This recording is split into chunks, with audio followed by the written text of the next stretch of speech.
नमस्कार मैत्रिणींनो, माझ्या नवीन व्हिडिओमध्ये तुमचं सगळ्यांचं मनापासून स्वागत। तर आज आपण काही महत्त्वाच्या किचनमधल्या काही टिप्स बघणार आहोत। तर पहिली टिप, जर आपण साबुदाणे भिजवले आणि त्यात जर पाणी जास्त झालं तर मग काय करायचं।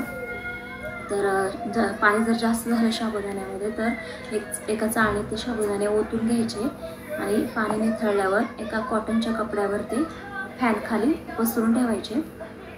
जर पाणी जास्त झालं असेल तर 1 तास ठेवायचं, जर कमी असेल तर अर्धा तासात ते होऊन जातं। मग त्याची खिचडी चांगली होते, मोकळी होते। आणि टिप्स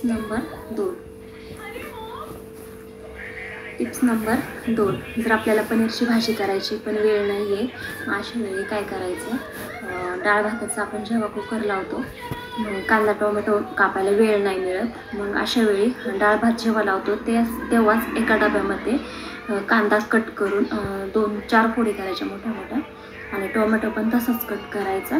बाकी आलं लसूण जे आपण वाटणात घालतो ते टाकायचं, सगळं बॉईल करून घ्यायचं त्याच्याबरोबर। आणि नंतर मग थंड झाल्यावर त्याची पेस्ट करायची, एकदम स्मूथ पेस्ट होती त्याची, मग त्याची ग्रेव्ही पण छान होते आणि भाजी पण छान होते। टिप्स नंबर 3, आपल्याला जेव्हा टोमॅटो प्युरी करायची आहे तेव्हा आपली टोमॅटो प्युरी लाल चटक अशी बाजारात जशी मिळते तशी पाहिजे असेल तर त्यामध्ये काय करायचं, साखर घालायची। म्हणजे आपण जेव्हा टोमॅटो बॉईल करतो तेव्हा त्यात समजा जर अर्धा किलो टोमॅटो असेल तर 1 चमचा साखर टाकायची त्यामध्ये आणि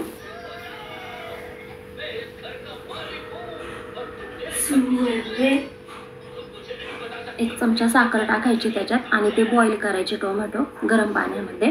त्याची पूर्ण साल काढून टाकून द्यायची आणि ते टोमॅटो थंड झाल्यावर मिक्सरच्या भांड्यामध्ये त्याची प्युरी करून घ्यायची आणि नंतर मग ते गाळणीने गाळून घ्यायचं, म्हणजे बिया वेगळ्या होतात आणि प्युरी वेगळी होते मग, आणि आंबटही होत नाही, छान होते। आणि टिप्स नंबर 4, जेव्हा आपल्याला पुदिना चटणी करायची असते तेव्हा ती आपण चटणी केल्यानंतर ती काही काळानंतर काळी पडते।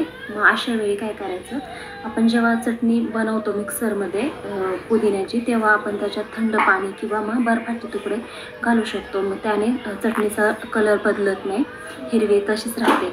आणि जर पातळ होत असेल मग त्यात शेव बारीक करून टाकायची किंवा मग ढोकळ्यासाठी जर बनवत असेल तर ढोकळ्याचा थोडासा भुगा असतो ना तो टाकायचा, मिक्स करायचा, मग चटणी दाटसर होते।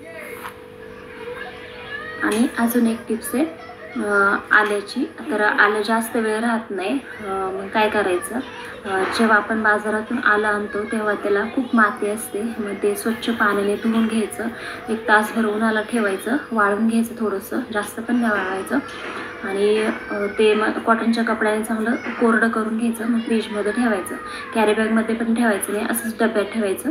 ते किती पण दिवस किती पण महिने तसंच चांगलं राहतं, फ्रेश राहतं। टिप्स सांगत जाईल व्लॉगमध्ये माझ्या, तर माझ्या चॅनलला सबस्क्राईब करा। आता मला थोडं बाहेर जायचं आहे, पुढच्या ब्लॉगमध्ये मी नक्कीच सांगेल अजून काही टिप्स।